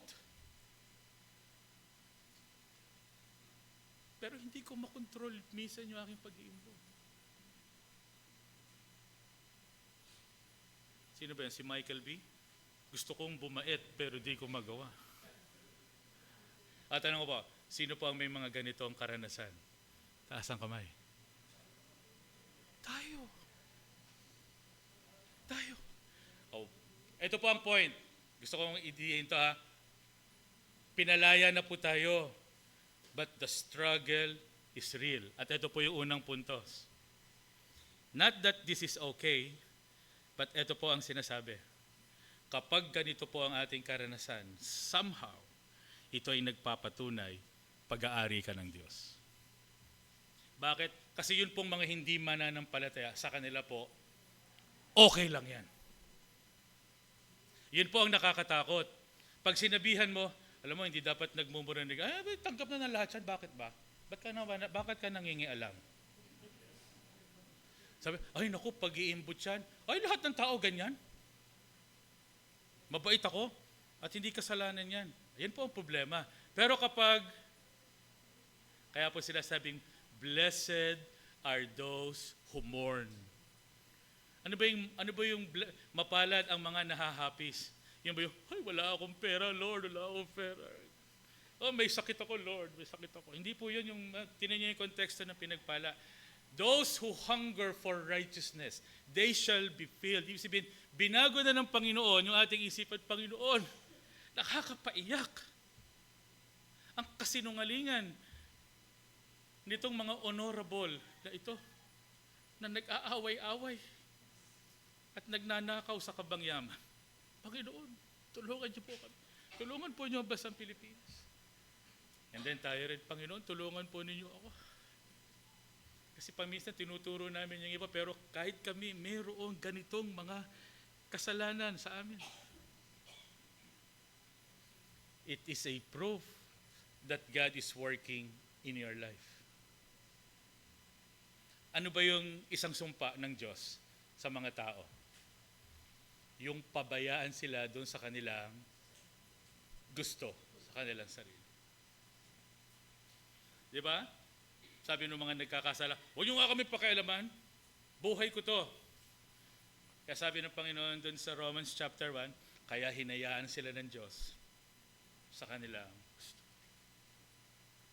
Pero pag tayo po, dito, nagpapakumaba, sinasabi natin, hindi ko po magawa, Panginoon, yung gusto ko pagluwalhati sa iyo.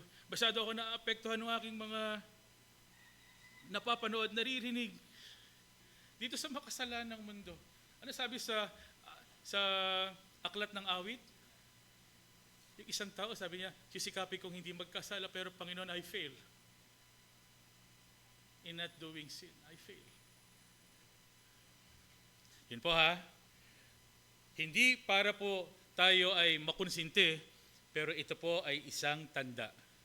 Pag tayo nalulungkot, pag tayo nahihirapan, naiintindihan tayo ng Diyos. At ito ay karanasan ni Pablo. Ang mga tunay na mananampalataya nakakaranas ng patuloy na pakikibaka. Nais nating sundin ang Diyos, mahalin ang kanyang batas, ngunit nararamdaman pa rin natin ang hila ng kasalanan. Kumikilos sa loob natin, sa isipan natin. Ang mismong pakikibakang ito ay katibayan na tayo ay nabago na. At ang buhay ng Diyos ay sumasa atin. Ang mga hindi mananampalataya ay hindi napopuot sa kasalanan. Hindi nagnanais ng katuwiran. Ngunit ang mga nakay Kristo, tayo ay napopuot, tayo ay nalulungkot. Hindi tayo iniiwan ng Diyos na lumaban sa labanang ito ng mag-isa. Hinahayaan tayong makalaya. Ang kanyang presensya sa loob ay ginagarantiyahan na mananatili tayo sa kanya. Kaya nga po kung iiwanan lang si Rex, ayan Rex, niligtas na kita, bahala ka na ha. Hindi po ako tatagal. Sabi ng isang awit, Lord, I am prone to wander. Alam niyo yung kanta na yun? I am prone to wander. Prone to live the God that I love. Panginoon, laging may tendency na lumihis. Panginoon, laging may tendency na iwan kayo na aking minamahal at ipagpalit. Kaya sabi nga ni Pablo later on, sa aking kalalagayang ito, paano ako maliligtas? paano ka maliligtas at paano ako maliligtas. Hintayin po natin mamaya. Pero ito yung pangalawa. Sin no longer has ruling power over us. We can never be finally lost. Purihin ang Panginoon kasi walang kapangyarihan ng kasalanan sa atin. Kaya hindi tayo kailanman tuluyang maililigaw. By the grace of God, opo, merong paglalaban. Pero nandyan din ang banal na Espiritu tumutulong sa atin. Kaya wala sa atin ang daan ng kaligtasan, pero sabi po ng Biblia, work out your salvation. Kasi yung iba, ito po ay isa na namang aral. Kaya po yun ang aking introduction kanina. Merong mga nagtuturo, yung hyper grace. Pinatawad na ako ng Panginoon. Hindi na ako nagkakasala. Lahat yan. Hindi na po sila humihingi ng tawad sa Diyos. Hindi na sila nagsasamba. Okay? Hindi sila nagre-repent kasi lahat daw po ginawa na ng Panginoon doon sa krus. In a sense, true. But that is not very true dahil pag naging practical po tayo, alam mo na ikaw ay nagkasala. O, tatanungin ko po kayo, sino po sa atin dito ang hindi nagkasala kaninang umaga? Maliit o malaki? Hindi po ba? Nagkakasala tayo. That's a reality. Kaya hindi ko po pwedeng sabihin na hindi na ako nagkakasala. Pero, ito po yung katotohanan. Kung nagkasala man ako, tumitingin ako sa Diyos. Sa Kanya na tumubo sa akin at nilinis ako mula sa kasalanan ito. At dahil doon ako'y nagpupunyagi, I am working out my salvation. Nagpapagal ako. Sabi ni Pablo, dinidisiplina ko yung aking sarili para magawa ko ano ang tama. Pangatlo, ito po. Full deliverance in Jesus Christ. May ganap na kaligtasan at pangwakas at palaging pag-iingat. Magaganap, matatamo sa pamamagitan ng Panginoong Hesukristo. Tingnan po niyo inyong mga Bibles. Verse 24 and 25 sa binasa kanina ni Kuya Jojo. Sino? Okay. Verse 24 and 25. Anong saklap ng aking kalagayan? Yun lang po para masabi po yun, ano? Nakikita niyang may problema siya.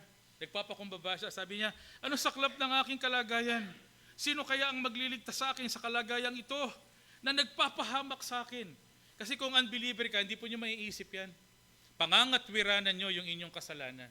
Itatago ninyo yung inyong kasalanan. Pero pag tayo po ay mananampalataya, alam natin, we have a problem at tayo po ay nagpapakumbaba, tumihingi tayo ng tulong sa Diyos. Sabi ni Pablo, anong saklap? Sino magliligtas sa akin sa kalagayang ito? Verse 25. Let's all read. And wala nang iba pa kundi ang Diyos sa pamamagitan ni Jesucristo na ating Panginoon. Salamat sa Kanya. Ito nga ang kalagayan ko. Sa aking isip, pinaglilingkuran ko ang kautusan ng Diyos, ngunit sa aking katawang makalaman, pinaglilingkuran ko ang tuntunin ng kasalanan. Merong battle, pero sabi niya, mayroong pag-asa. And we are confident it is in Jesus Christ. Kaya pagdating po ng Romans chapter 8, yun pong living by the Spirit. Tinapos ni Pablo sa pamamagitan ng paglilinaw na ang kaligtasan at ganap na tagumpay ay hindi nakasalalay sa ating sariling lakas. Hindi sa ating sariling kakayahan.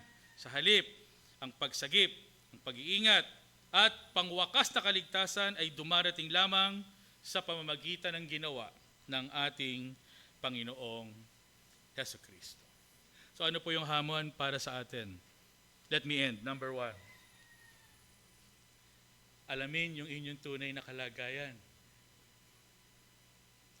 Kung kayo po'y ligtas o hindi. Kung kayo po'y nabubuhay sa batas, sa kautusan, na kaya ko, lalabanan ko yan. Hindi natin kaya. Be honest in our struggle with sin. Hindi tayo nagmamalaki. Alamin natin yung ating tunay na kalagayan. Wala tayong kakayanan sa ating sarili. As sinasabi natin, ng tunay na mananampalataya, nakaasa tayo sa ating Panginoong Hesukristo. Huwag tayong magmayabang. We are powerless. Wala tayong kakayanan. Sabi doon, ang kasalanan ay isang kapangyarihang nananahan, kinukuha ang ating kalooban, pero meron po tayong pagkalikha sa pagiging bagong nilalang mula sa ating Panginoong Hesukristo. Ano po ang sabi ni Pablo? If anyone is in Christ, he is a new creation. Kaya opo, may struggle. Pero kay Kristo, salamat sa Kanya, tayo po ay bagong nilalang. Kaya nga po yung sinasabi po sa Reformation na Latin, simul justus et peccator. Ano po ang ibig sabihin? Both sinner and a saint. Ako ay makasalanan pa rin, pero ako ay tinubos. At ngayon, bagamat merong mga tagisan at may mga paglalaban, ako ay isang banal. Hindi dahil sa aking ginawa, kundi dahil sa Panginoon. At yun pong panguli, yun pong sinasabi natin na our delight. Ano po yung ating kagalakan? Na lahat po ng ito ay natapos dahil sa biyaya ng Diyos. Tapos po yung laban, positionally, pero merong nagpapatuloy na pakikibaka habang tayo ay nasa pansamantalang mundo na to. Pero hindi po na tayo dapat panghinaan ng loob kahit mayroong mga pagdurusa at mga kahirapan. Isang katotohanan po para sa atin, sabi po dito, if you are grieved by your sin and you cry out for deliverance, this is a strong evidence that you belong to Christ. You are simultaneously righteous and sinful. Simul justus et peccator. Rejoice, magalaka, that your standing before God depends on Christ's obedience, not yours. And that the same Christ will preserve you to the end. Meron pong pakikibaka, ikaw ay isang santo, binanal, pero meron ka ring mga kasalanan pa. Ito ay naglalaban sa kalooban po natin. Paminsan nawawalan tayo ng kapayapaan, pero sabi, be at peace. Rest on the obedience of Christ and not on our works, not our good works, and that Christ, He will preserve you. So totoo po, meron tayong dapat pagpupunyagi. Persevere as a saint. Lagi tayong magbasa.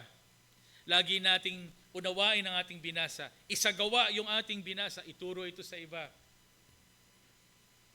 Persevere as a saint. But rejoice because we are preserved by God. Alam natin yung ating kahinaan, pero alam natin ang katuwirang mula sa Diyos. Tayo po'y manalangin. Sa amin pong mga sarili, wala po kaming kayang gawin, hindi lamang sa kaligtasan, kundi maging sa pagpapanatili nito. Pero Panginoon, malinaw po ang iyong mga salita. Kayo po ang tumutulong sa amin, kayo na nagpasimula, iingatan po kami hanggang wakas. Kayo po, Panginoon, na matyaga sa amin, ang patuloy na magbibigay po sa amin ng kaunawaan, kalinisan at katatagan, hanggang sa kami po'y tuluyang luwalhatiin sa iyong banal na harapan. Panginoon, tulungan po ninyo ang bawat isa sa amin laging magpakumbaba. Tulungan po ninyo ang bawat isa sa amin na laging magtiwala, hindi sa aming mga sarili, kundi sa inyo. Sa pangalan ni Jesus. Amen. Tumayo po tayong lahat, awitin po natin ang ating tugong awit.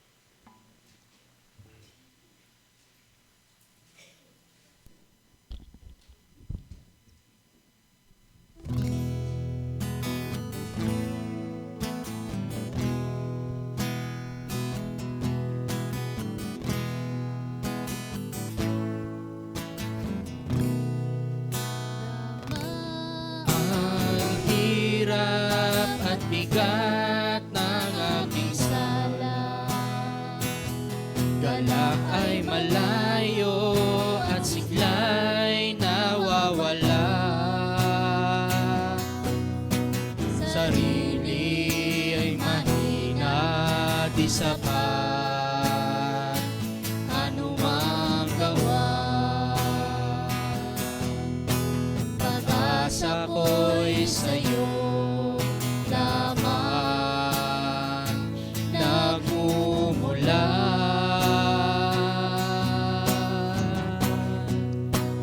Kailangan ko ay ang pagpapatawad mo, kalinisang banal mula lamang sa'yo. Pag-ibig at biyaya mo ay di pinagkait, paglaya at kalinisan ngayoy makakamit. Kailangan ko ay ang pagpapatawad mo, kalinisang banal mula lamang sa'yo. Pag-ibig at biyaya mo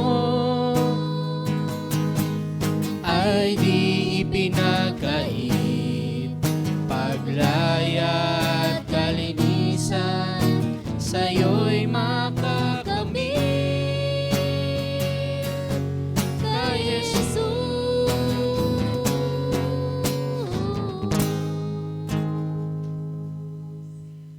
Narito po ang batayan kung bakit tayo nagsasagawa ng pag-alaala sa katawan at dugo ng ating Panginoon. Hindi maaari na sa pagsasagawa po nito ay hindi natin babasahin ang batayan na ito. At may malaking kinalaman sa naging pag-aaral po natin ngayong umaga. Ito ang katuroang tinanggap ko sa Panginoon at ibinigay ko naman sa inyo.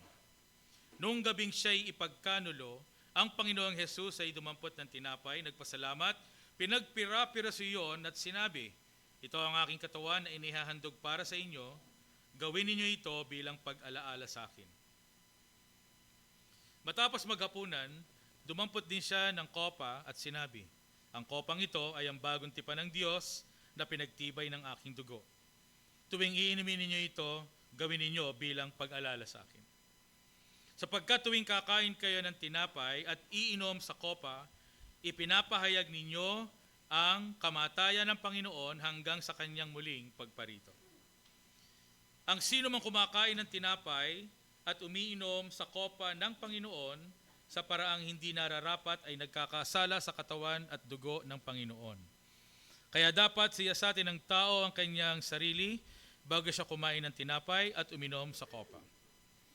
Sapagkat ang sino mang kumakain at umiinom nang hindi kinikilala ang kahalagahan ng katawan ng Panginoon ay kumakain at umiinom ng kahatulan laban sa kanyang sarili. Purihin ang Panginoon sa kanyang mga salita. Makakaupo ang bawat isa. Kita po natin mula sa kapahayagan ng salita ng Diyos at maging sa pagbasa po na ito ng salita ng Panginoon, malinaw ang ginawa ng ating Panginoong Hesus doon sa krus, ang siyang ating tunay na pag-asa. Tinubos po niya tayo. Kaya po, hindi tayo basta-basta kakain. Dapat nauunawaan po natin bakit kumakain, bakit umiinom, sino ang talagang nagbibigay po ng kaligtasan. Tayo ba sa ating ginawa o ang Diyos sa kanyang ginawa sa pamamagitan ni Jesus doon sa krus? Ito po ay dapat nakasama yung ating isipan. Meron pong nagsasabi, kapag daw po kasi kumain, parang lumalakas yung kanyang pakiramdam. Parang anting-anting ang dating. Ano? Kaya sabi, pag hindi ako nakakakain, parang nangihina yung aking physical na katawan. Hindi po ganoon. Ano? Ito po ay pag-alala sa ginawa ng Panginoon at yun po yung pag-asa na ating pinatutungkulan. Ganon din po naman, meron po tayo sa ating komunidad na mga ipinapatupad Sabi po doon sa Biblia,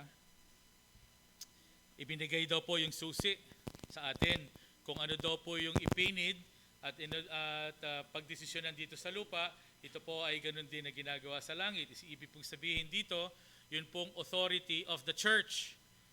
Kaya po sa komunidad na ito, meron po tayong kinikilala na sa pagsasagawa ng Lord's Supper, kinakailangan po tayo ay closed communion. Bagamat gusto nating bigyan ng lahat, kagaya ng ginagawa sa ibang iglesia, walang tanong-tanong, lahat kasali. Dito po sa C4, tayo po ay naka-close communion. Yun lamang pong mga tunay na nakakaunawa ng pagliligtas ng Diyos. Kaya kung hindi po ito malinaw sa atin, anytime pwede pong kausapin ng ating mga elders at mga SBC leaders para sa katiyakan ng kaligtasan. Pangalawa, dapat po, bautismo. Yung iba sabi nila, ay, nagbaptis na sila Pastor Rex. Umalis ika doon sa dating denominasyon at nagbaptis. Ang hindi po nila alam, bakit ba merong baptist? Dahil, pag tinignan po ang church history, meron po itong pinanggalingan. Dati po kasi nagbabautismo ng mga bata. Meron din po sinasabi, hindi na kailangan ng bautismo. Pero may grupo na kung saan sila po ay nanindigan sa pangangailangan ng pagbabautismo bilang pagsunod sa Panginoon. At ang pagbabautismo ay dapat nalubog sa tubig. Kaya po yung grupo po na yon ay tinawag na Particular Baptist. Hindi po ito paglipat lang ng denominasyon. Ito po ay pag-unawa sa salita ng Diyos at sa kasaysayan. Pangatlo sa ating ninanais na ipatupad, ang kahalagahan po ng pagiging kaanib ng isang lokal na iglesia. Ngayon po, meron nagsasabi, kahit wala akong local church, ako ay makikinig na lang sa ganitong iglesia na mayroong virtual. Maganda po yun, gawin po ninyo yan, pero sa Biblia rin, ang totoong mga mananampalataya ay kabilang sa isang Kristiyanong komunidad. Kung tayo po ay walang pagtatalaga ng ating sarili sa Kristiyanong komunidad, hindi natin sinusunod ang kalooban ng Panginoon. At yung ganyang uri ng Kristiyano, wala po dito sa Biblia. Sa Biblia, ang tunay na mga mananampalataya, kabahagi ng isang lokal na iglesia. Hindi po namin sinasabi na C4 lang. Pwede kayong humanap ng totoong mga iglesia na sumusunod ng aral ng Biblia. Meron pong iba pa. Pero maaari din po dito kayo makibahagi sa C4. At yun po panghuli, bagamat kumikilala sa Panginoon, alam ang mabuting balita, nagpabautismo at kaanib, pero meron pong kasalanang mga itinatago, kasalanang paulit-ulit, kasalanang hindi na po tayo kinikilabutan pag ginagawa po natin. Abay, suriin po natin yung ating mga sarili. Ito po yung hamon ngayon pong umaga. Totoo po, lahat tayo nagkakasala kasi meron po mga for discipline. Alam niyo, sinasabi po ng iba, Pastor, pare-pareho lang naman tayo nagkakasala. Bakit ako aamin? Ba't ako magpapadisiplina? Nakakalungkot po yun. Wala pong nagsasabi na hindi na tayo nagkakasala. Ito po yung mensahe ngayong umaga. Merong struggle. Pero iba pong usapan, yun pong kasalanang ayaw nating talikuran, ayaw po nating kilalanin at ayaw nating ihingi ng tawad sa Panginoon. Palampasin po natin ang mga simbolo. Pero bakit po gagawin pa natin na patagalin? Alam natin yung habag at biyaya ng Diyos. Dalangin ko po, baguhin tayo ng banal na spirito sa katotohanan ng pag-ibig ng Diyos, ng habag ng Diyos, at ng kanyang kapangyarihan. Okay po mga kapatid, hindi po ako nagkagalit, papaliwanag lang po. Tayo tumungo, tayo po ay manalangin. Panginoon, napakabuti po ninyo sa amin. Tunay na wala po kaming maipagmamalaki. Mula kaligtasan, pagpapabanal, pamumuhay ng may katatagan hanggang sa kaluwalhatian, lahat po ay dahil sa iyong biyaya. Tulungan po ninyo kami na sa pakikibahagi ngayong umaga. Ito po, Panginoon, ay meron kayong makitang kahandaan, kapakumbabaan sa bawat isa. Sa pangalan ni Jesus. Amen. Awitin natin, yun pong paghahanda. Ang awit po natin, It is Good to Remember.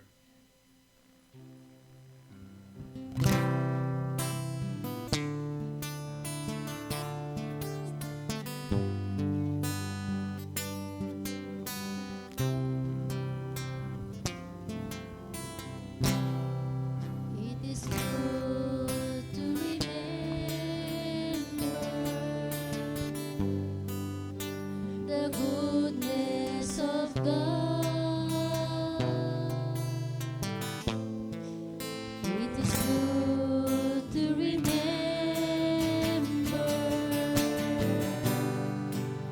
the goodness of God.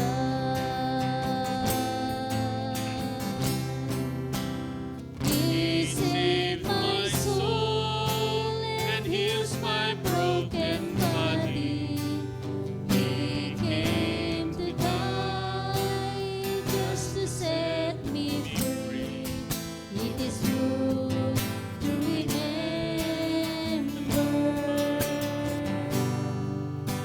the goodness of God. Kay gandang alalahanin,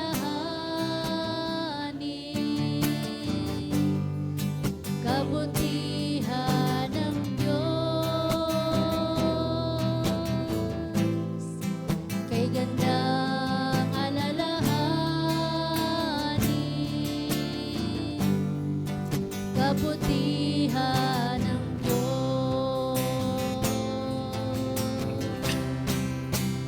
Tinubos niya aking kasalanan, Kanyang pinagaling aking karamdaman. Kay gandang alalahanin, kabutihan ng Diyos. Kamangha-mangha ang ginawa ng Panginoon para sa atin. Inanyayahan ko po ang bawat isang kapatid na sa ating pakikibahagi, damhin po natin ang selebrasyon ng katotohanan na tayo'y ligtas dahil kay Kristo. At meron tayong kagalakan na tayo'y kabahagi ng mga tinawag ng Diyos. Salamat sa Kanyang pag-ibig, salamat sa Kanyang habag. Ipapamahagi po ang mga simbolo habang atin pong inaawit, kamangha-mangha.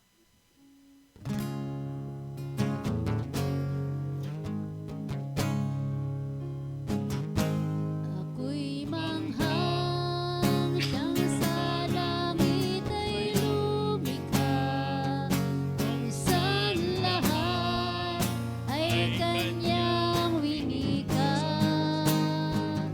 ay bababa't aako ng kamatayan.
Mga kapatid, bagamat meron tayong kalungkutan na dahil sa ating mga kasalanan, kinakailangang magdusa ng ating Panginoong Hesukristo.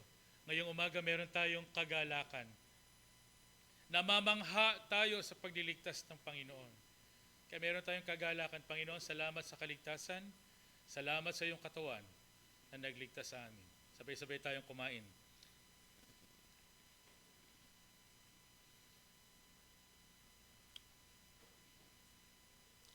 Ayaw natin ng karumihan. Alam natin, wala tayong kakayahang alisin ang dumi at kadilimang nasa atin. Pero sa pamamagitan ng pagtubo sa atin ng dugo, naging dalisay ang ating mga kaluluwa. Sa ating pag-inom, kasama ang pangako, tayo na nilinis. Mabubuhay ng may kalinisan sa pagsunod salita ng ating Panginoon. Sabay-sabay tayong uminom.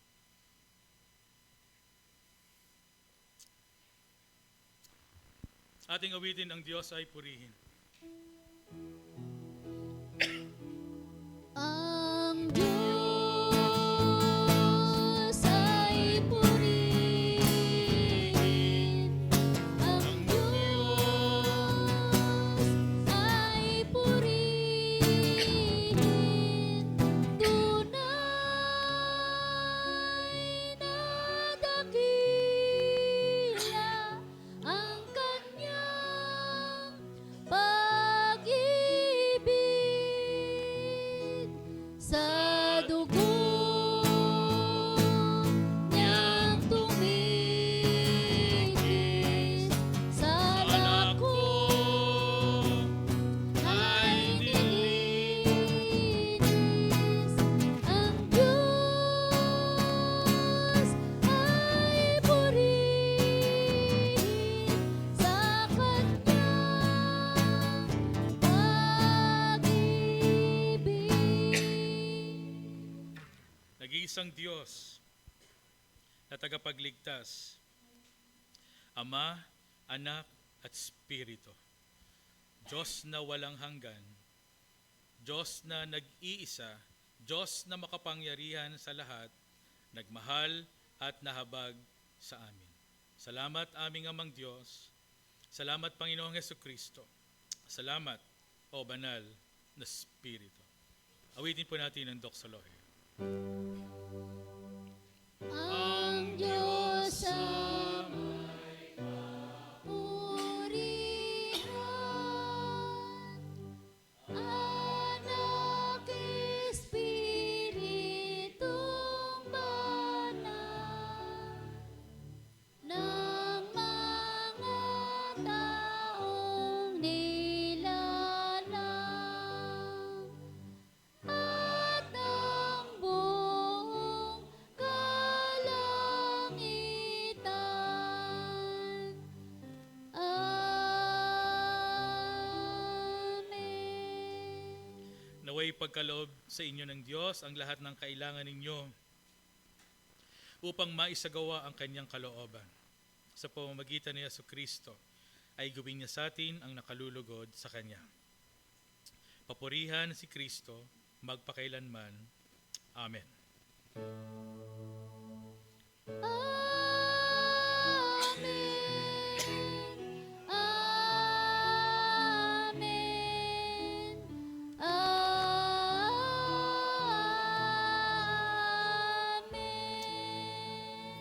Amen. Palapakan natin ang Panginoon. Makakaupo ang bawat isa.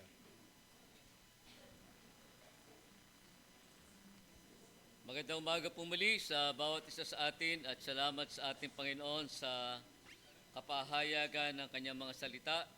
At ito po yung mga nagpapatuloy nating gawain, ang Praying as One mula po Lunes hanggang Sabado. Alas 6:30 po ng umaga at pag Sabado naman po, kontakin natin si Kuya Carlo. At pag Sabado pa rin po, OFW, alas 8 po ng umaga. Ito po yung patuloy nating ipinapagpanyaya pa rin ang CE Virtual Class tuwing Martes, alas 7 hanggang alas 8:30 ng gabi. Ang Day of Prayer and Fasting Kick-Off, Wednesday, alas 8 po ng umaga. Day of Prayer and Fasting Engaging Accountability, alas 12 po ng tanghali. At Day of Prayer and Fasting and Session Wednesday, alas 3 ng hapon. At Praying as One, online po ito, alas 7 ng gabi hanggang alas 7:15. At Hope Meeting, every other Thursday, alas 7 hanggang alas 8 ng umaga. Shepherd Family Live, every Friday po yan, every other Friday, alas 6:30 hanggang alas 7 ng gabi. Berean as One, Friday pa rin po ito, online 7:15.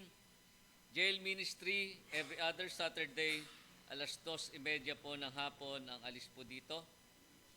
SBC and Sambahayan as scheduled. Better Together, Partners in Prayer as scheduled din po. At ito pa rin po yung ilang mga paalala. After po natin pong fellowship song, yun pong ating Better Together and other meetings. At ngayon po ang ating mga senior, meron po silang fellowship. Ang USB CCI class ay meron po alauna ng hapon virtual. Ito po, sa lahat po ng singles, patuloy na pinag-aanyaya ang Singles Camp 2026 entitled Full in Christ. Ito po ay next week na po ito, next week, June 12 to 13, Friday, Saturday. Ito po, magpalista na po agad ang mga nagnanais at sa mga nagnanais na mag-sponsor, pwede din po. Kaya mahalaga po, tayo po ay magpatala. At meron po tayong nag-iisang bisita ngayong umaga. Siya po ay naanyayahan ng ating kapatid na Joy Bilay. Siya po ay si John Michael Lagare. Pwede po siyang tumaya na si John Michael. Nasa likod po, nasa Sunday School. Tama ba? Maraming pong salamat. Maganda pong umagang muli sa ating lahat.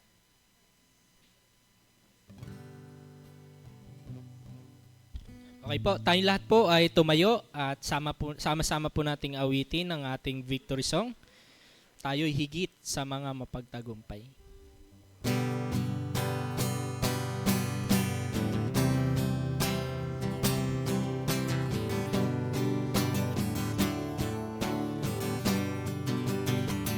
Tayo'y higit sa mga mapagtagumpay, pagkat ang hari ang laging kaakbay.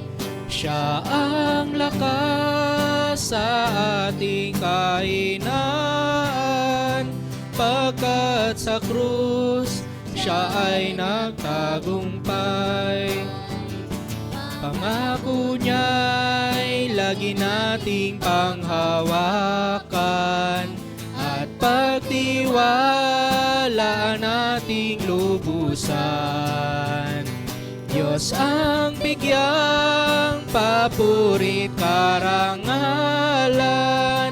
habang sa lupa ay nabubuhay. Kalinga niya ay laging maaasahan, kung susundin ang kanyang kalooban. Kaya't wala sa di makakaagaw sa makapangyarihan niyang kamay. Sa makapangyarihan niyang kamay. Magandang umaga po sa bawat isa. God bless po.